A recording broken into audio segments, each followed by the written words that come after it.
Hey you guys, welcome back.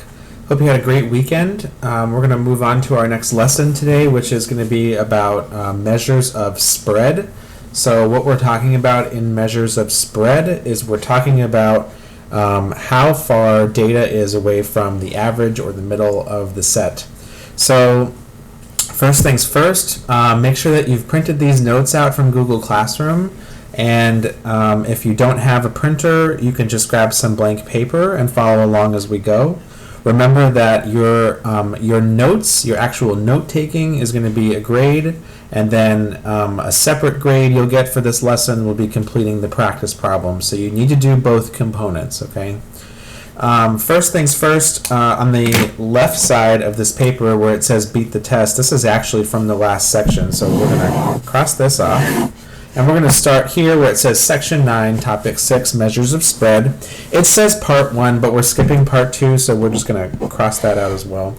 And I want you to make sure that at the top of this paper you are writing your name and your class period number and the date. So the date that we're doing this today is actually April 13th, 2020. And please make sure that you are putting that information on the notes because it makes it a lot easier for me to grade them if they're labeled as such. Okay, so let's jump in. First question says, a meteorologist recorded the average weekly temperatures over a 13-week period and displayed the data below. So the data for this meteorologist is right here. And then it says a meteorologist in a different state also recorded the average weekly temperatures over a 13-week period and displayed that data below here. So you have two different meteorologists, two different states. Okay, so we have different data here.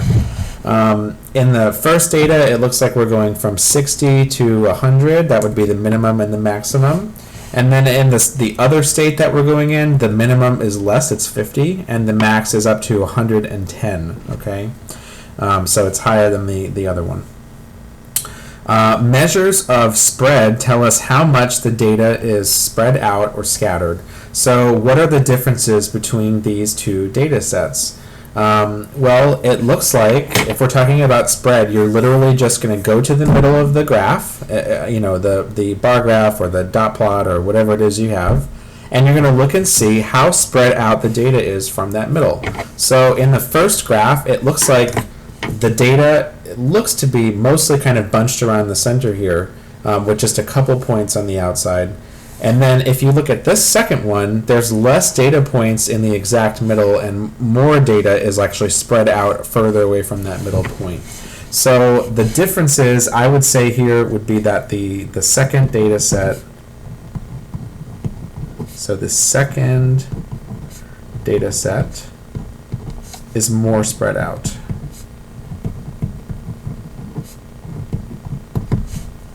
Okay. All right. So go ahead and flip that paper. And the next thing we're going to talk about in these notes is going to be there's two different ways that you can look at the spread. There's two types of things that describe the spread of the data. The first thing is the interquartile range, or the IQR, which we talked about once previously. And the other thing is the standard deviation. So an interquartile range, if you're going to look at the IQR, that works really well when you have data that's skewed left or skewed right. So you might have like some data points that are that are kind of drawing your data out to the left or the right, but still you want to look at just what's close or clustered towards the middle. Where most of the data is located, and that's where your interquartile range is going to come in handy. So in this first blank, we're going to put skewed, because the IQR, which represents the middle 50% or the middle half of the data, it typically is used to describe the data, the spread of skewed data. Okay, so consider the following data set, 5, 5, 6, 7, blah, blah, blah, and the thing they want us to know here is they're asking us a couple of questions. The first thing is, what's the first and third quartiles of the data? What's the IQR? And why do you think the IQR is used to measure the spread? So let's take a look. How many data points do we have? 1, 2, 3, 4, 5, 6, 7, 8, 9, 10, 11. So we have 11 data points. That's an odd number. That means that in the bottom half of the data, you're going to have 5 points. And then in the top half of the data, you're going to have 5 other points. 1, 2, 3, 4, 5. And then your median is going to be the exact middle. So the median here is going to be 8. The Q1, the first quartile, is going to be found by taking the median of the bottom half. The bottom half is from 5 to 8. The middle of that set is 6. So this is actually Q1. And then the same thing for Q3. It's the middle of the top half. So 1, 2, 3, 4, 5. Middle here is 10. So this is Q3. So Q1 is 6 and Q3 is 10. Okay. Calculate the interquartile range, or IQR, of the data. So all they're asking you to do is take wherever Q3 stops, take that and subtract Q1, because that's going to be the area where you have the middle 50% of the data. So the middle 50% is between 6 and 10. To find the IQR, you're going to take, let's do a little formula. It's going to be Q3 minus Q1. So Q3 is 10 and Q1 is 6. So the IQR in this problem is going to be 4. Okay, that's how wide the data set is from the first quartile to the third quartile. Okay, it says, why do you think that the IQR is used to measure the spread when you have skewed data? Well, the reason that you want to use the IQR is because you're looking at those points that are more closely clustered to the middle.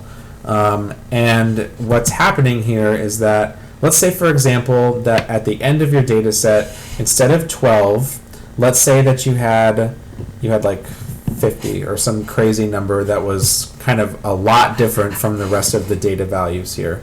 Okay, that would skew your data. So you'd have this one point all the way out on the end of the graph there, but all the rest of the data would still be kind of centered around where most of these points lie. So that outlier, or that extreme value, is not going to affect your Q1 and your Q3. Okay, so that's, I'm going to just draw an arrow up here. You don't need to write anything there. Okay, so the other type of way that you can look at spread is by looking at the standard deviation. A standard deviation is the typical distance that data points are from the average of that data set. The larger that your standard deviation is means the farther that the individual values are from the mean. So if your standard deviation is 5, that means most values are 5 points away from whatever the average is. If your standard deviation was 20, then your typical distance would be approximately 20 from the middle. Okay, so if the larger the standard deviation is, the farther those points are going to be from the actual average, the middle. Okay, so standard deviation is typically used when you have a normal distribution, so one that's not skewed. Okay, so consider the data plots below. We have 2 plots. We have plot A and plot B. And the question they're asking is, which one has a larger standard deviation? Explain your answer. So pretty easy. Basically, you're just going to look at these and see how far most of the points are from the middle.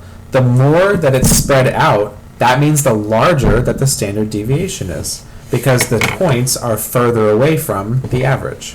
So it looks like B has a larger standard deviation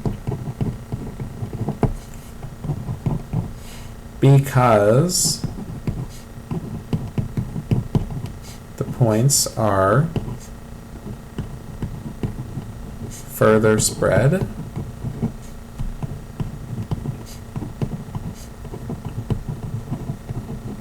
from the average.